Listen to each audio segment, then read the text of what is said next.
I'm Bella. I'm a 19-year-old cosplay photographer based in Melbourne, and I have no idea what I'm doing. Well, a little bit of an idea. No. Well...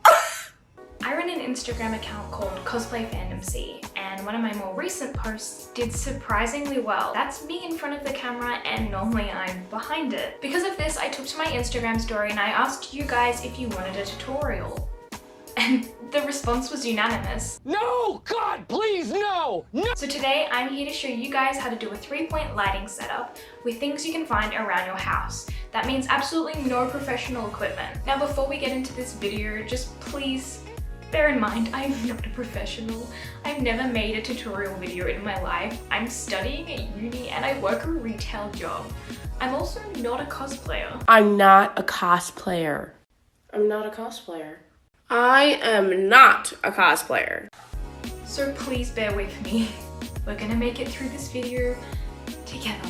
Alright, without further ado, let's go. What you're gonna need. As it says in the title, you are going to need 3 different lights, but they're probably not the lights you're envisioning.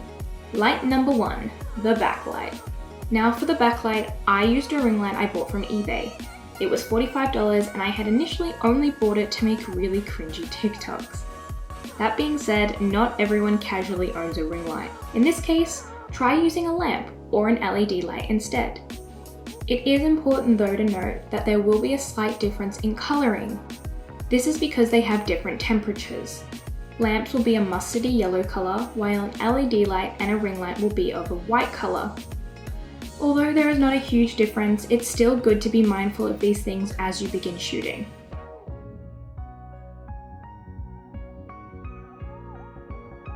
Alrighty, light number 2, the coloured light. Now, I don't own any lighting equipment, so I use my computer screen instead. I initially chose green because that was the colour I used for my Draco Malfoy cosplay, but I quickly realised blue and red were much more fitting colours for Robin.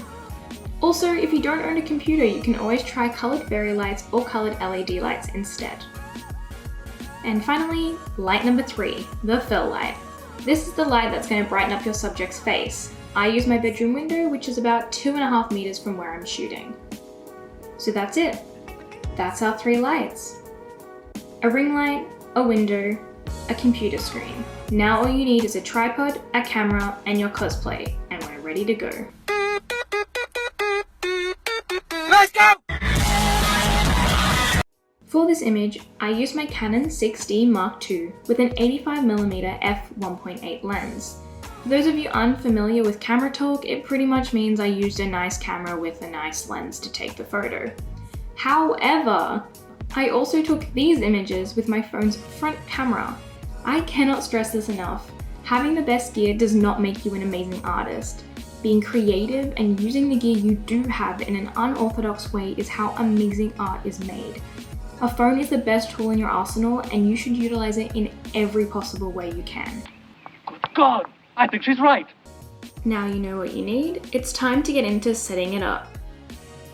First, you're going to start with your subject, in this case, me. You want to place them against a blank wall and have them take 2 steps out from it.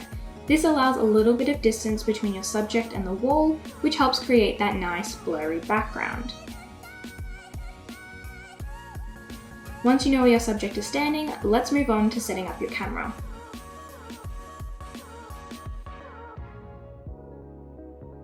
I have a miniature GorillaPod that I bought for $15 at Harvey Norman. Now, I don't particularly need the legs, just the piece that will hold my phone onto the tripod. I'm pretty sure this is just a standard tripod hole, so if you find something like that on eBay, that should work with whatever tripod you already have at home. If you don't own a tripod, you can always use a stack of books or a shelf, because do not worry, we have all been there. Now, when setting up your composition, it's good to keep in mind what your focus is going to be. As I'm doing a headshot, I want to keep my crop tight, so the image is only focused on my face.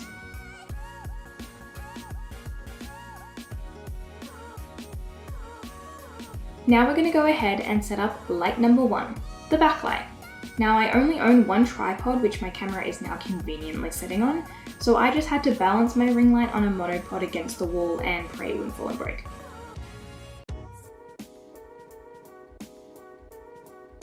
Now the trick with this backlight, whether you have a lamp or a ring light, is to have it just at or below your subject's head height, without getting it in your shot. This can be particularly tricky and might require a bit of alterations as you go.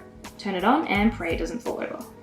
The point of the backlight is to highlight all those tiny hairs and give a nice halo-like effect. It also helps separate the subject from their background and create that nice blurry backdrop. Next, we're going to add light number 2, the computer screen. So for this, you're definitely going to need furniture because there is no tripod or stack of books that's going to safely prop up your computer at eye level. So I dragged my drawers out and placed them directly next to my subject, making sure it wasn't in the frame. I plugged in the monitor and went straight to my old pal Google because I wanted to channel my inner Slytherin! So I typed in the color green and downloaded the first image. Like I mentioned earlier, you can also use those fancy TikTok lights, but I don't own those, so I got creative. Looking in my live view, I didn't particularly like where the light was hitting my face, so I needed to lift the computer screen up so it hit more of the top of my hat. However, again, a tripod can't hold up a computer screen, so I used my Angel box set and a crappy radio to do the job. The effect is almost instantaneous, but it's not quite that stark, moody green we saw in the final image. And that's because of our fill light. Now the purpose of a fill light is to brighten up the image and put light on our subject's face. However, the issue we're having now is the amount of natural light being produced, and it's drowning out our other 2 artificial lights. To combat this, we need to find a happy medium between too bright and too dark.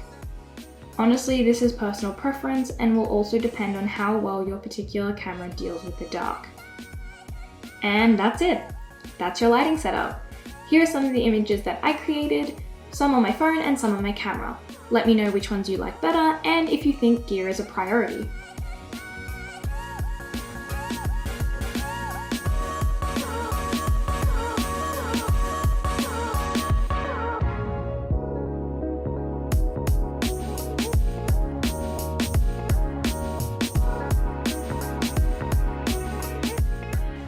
Hopefully this tutorial helped you even just a little bit. I know with COVID and quarantine laws, we can't just be going out and shooting with whoever we want.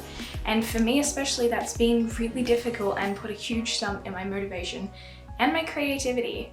But this lighting setup is super easy to do at home and honestly kind of fun. Like, you've seen how small of a space it's done in and how chaotic it is. And it's always a pleasure to see a nice result, even though the actual shooting process was a train wreck in the very least. If you guys give this a shot at home, tag me. My Instagram account is cosplayfandomc, or use the hashtag cosplayfandomclighting. Thank you so much for sticking around. Hopefully you learned something, and this is Bella, signing off.